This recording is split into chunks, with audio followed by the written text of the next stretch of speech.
Okay, so let's unpack a really, well, kind of mind-bending idea today. So do it. Could the ancient roots of some really deep spiritual practices, could they actually trace back to dragons? Dragons, yeah.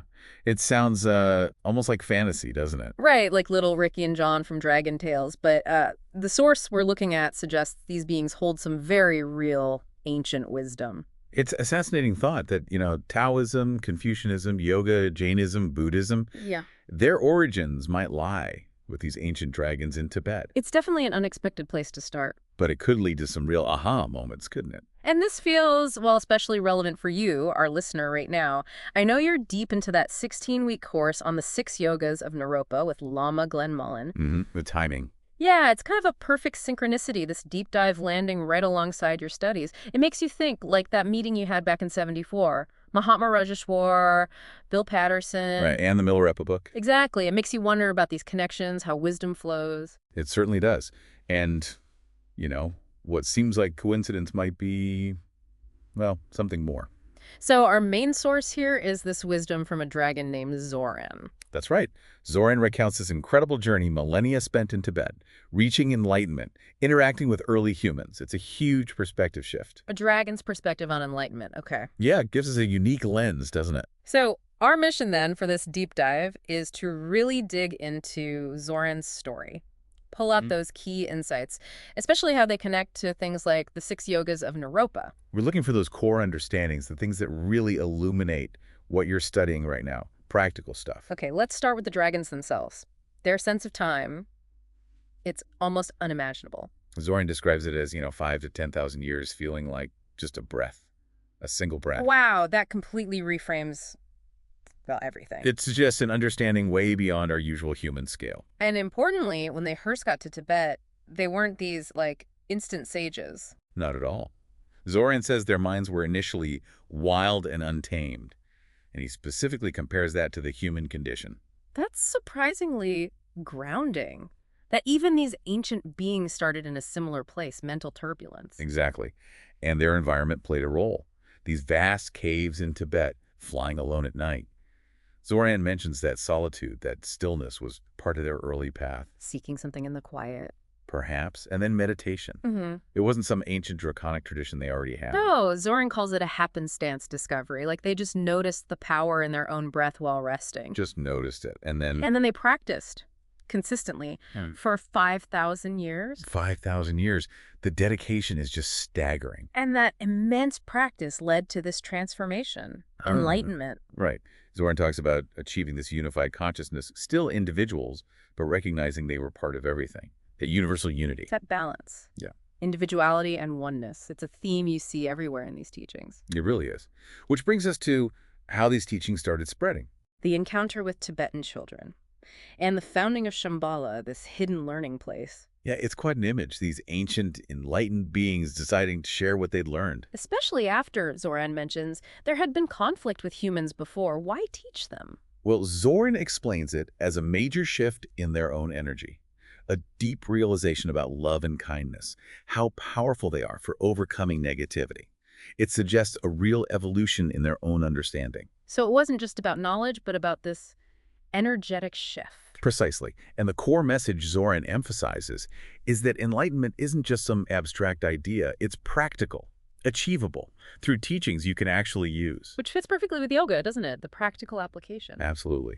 And thinking bigger picture, it positions something like the 6 Yogas of Naropa, what you're studying, as part of this incredibly ancient stream of wisdom, maybe originating from, well, dragons. It really makes you think about those signposts we mentioned earlier, the synchronicities in your own life, listener. Like that 74 Journey, the teachers, the Milarepa book. Yeah. It feels less random when you consider this larger flow. The source suggests that as you tune into these inner possibilities, these connections just become more obvious. And the timing of your Tumo and 6 Yogas training. 48 years after first encountering Milarepa's story. Yeah. It's quite specific. It really is. And now you're learning from Lama Glenn Mullen, from Changwala, people carrying this lineage forward today. It's like this stream, starting with these dragons, just keeps flowing through dedicated people. Okay, so let's get into the core practices. The 6 yogas, Tumo, illusory body, clear light, dream yoga, bardo yoga, phawa. A whole system. And Tumo, the inner heat yoga, is presented as foundational. Milrega's Tumo. And Lama Glenn teaches the Naguma system, which is known for being very direct. Very direct, profoundly deep, streamlined. Even the preliminary stuff gets right to the essence. Let's focus on Tumo then, the inner fire. People might have heard those stories.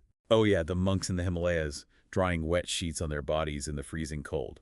It's a powerful image of that internal heat. But it's deeper than just physical heat, right? Much deeper. Zoran and the teachings emphasize compassion as the real fuel for Tumo, essential for growth, for evolution. And for you, listener, with, maybe 50 years of meditation under your belt, this offers a new lens, this idea of crystal clear. That state of formlessness, radiance, stillness, and its potential link to quantum physics. It's where ancient insight meets modern science, potentially. It's fascinating, and the text points out we actually get glimpses of this tantric essence naturally. Right, like the deep rest in sleep that's likened to the clear light of sleep yoga, or moments of intense connection, lovemaking. That radiance is a form of clear light, too. And meditation is the way to consciously cultivate that state, bring it into daily life. Exactly. It's about integrating it, finding that balance. The feet on the ground, head in heaven idea. That interplay between the physical and this potential for higher awareness, and activating inner senses during meditation, leading to clear mind, clear light. The goal is harmonizing inner and outer. Okay, and Tantra talks about 3 dimensions: coarse, subtle. Coarse, subtle, and very subtle. And your Yosemite story listener, where the stunning view felt incomplete without the ocean. Right, that subtle level imbalance. Precisely. It shows how our inner state, mental, emotional, shapes our whole perception. Even of the external world, it's all connected. Mind, emotions, heart, even the thyroid gland. It's presented as one system. A holistic system. Yeah. And the subconscious mind, Carl Jung explored this, maybe influenced by Buddhist ideas, plays a huge role. Then there's this timeless zone, accessed by consciously stopping the heart. And other functions, yeah. It's an advanced practice mentioned in Buddhist breath retention techniques. Tumo, in this light, uses vase breathing to consciously direct breath and energy to the heart. Vase breathing, so it's not just about holding your breath randomly. Definitely not. It's described as pure alchemy, changing your body chemistry, essentially. Wow. Lama Glenn talks about becoming like a one-celled being. How so? By drawing all energies into the heart, activating the most subtle consciousness, returning to something fundamental. And the idea is that most of us live mainly in our dense bodies, not aware of this potential. That's the suggestion. And Lama Glenn's point about external reality being illusory Maya, it resonates with quantum physics, challenging that old Newtonian view of a purely solid world. So, to speed up evolution, Tantra focuses on 4 main chakras. Navel, heart, throat, and the center of the brain. Yes. And the claim is pretty bold. 1 day of meditating this way equals 100 years of normal evolution. It's a concept you also hear from figures like Paramahansa Yogananda regarding Kriya Yoga. It points to the incredible power of these focused inner practices. So the basic path in Tantra is gross mind to very subtle mind. That's the progression. And Tumo, illusory body, and clear light are the main vehicles for that journey towards enlightenment. And Tumo Yoga starts physically, with breathing. Yes, particularly breath work. Harmonizing the male-female energies, the Ida and Pingala channels. Those initial exercises, alternate nostril breathing, then deep breaths through both, preparing the system. Exactly. Warming up the engine, so to speak. Okay, can you walk us through Lama Glenn's Tumavas breathing technique again, just the description? Sure. It involves a deep inhale through the nose, sometimes a gentle swallow, then holding the breath maybe around 45 seconds, gently engaging the lower abdomen, and finally a slow, controlled exhale through the nose. And sometimes abdominal rotations or push-outs after. Yes, to further stimulate the area and build the heat. But again, and this is really crucial. Don't try this alone from a description. Absolutely not. You need a qualified teacher. These are powerful techniques. Safety first. Got it. Now, the word tumo itself, fierce women. That's the translation. And it connects to the fire element, the digestive system, and this network of 72,000 subtle energy channels, or nadis, centered there. An inner energy map. Pretty much. And Tantra sees sexual energy as incredibly potent, very primal. When directed consciously, it powerfully activates the nervous system. Garchen Rinpoche focuses on that burning heat sensation in tumo. And the navel. Yes, seeing the navel as where the mother's life force enters.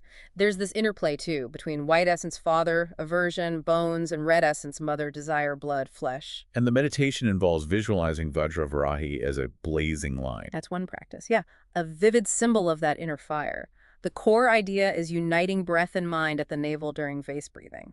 That's what ignites the heat. And the benefits are listed as longevity, bliss, clarity. Longevity, bliss, clarity, and non-conceptual realization, direct knowing. Heat is seen as fundamental to life force. Death, in this view, is when consciousness separates from that body heat. Which loops us right back to the dragon. Exactly. Their fire-breathing ability. Maybe not just myth, but a symbol of this universal Tumo energy within all life. Zoran's quote is powerful here. It really is. The fire you seek outside, human, burns brighter in the quiet forge of your own belly. It pulls it all back inside. The power is within. That's the message. So let's offer you, our listener, just a very small taste, a preliminary exercise. We're calling it Dragon Trial, the rhythm of the breath. Okay, so just find a comfortable seat, spine reasonably straight, gently close your eyes. Now take a slow, deep breath in through your nose. Let your belly expand gently. Hold the breath for just a comfortable moment. Maybe draw the lower belly in just slightly, gently. No strain.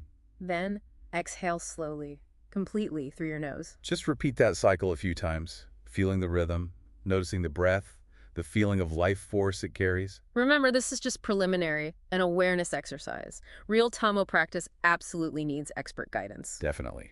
But even this simple awareness can be grounding. It really connects things, doesn't it? The dragon stories, the ancient practices, our own breath right now. It all points towards something fundamental, some shared inner reality. Okay, so wrapping this up, what we've explored today suggests that, yeah, maybe the wisdom behind practices like the 6 yogas really could have ancient roots in the experiences of enlightened dragons in Tibet. It's a wild thought, but the narrative is compelling. And Tumo, cultivating that inner fire through breath, through awareness, seems absolutely central to that lineage.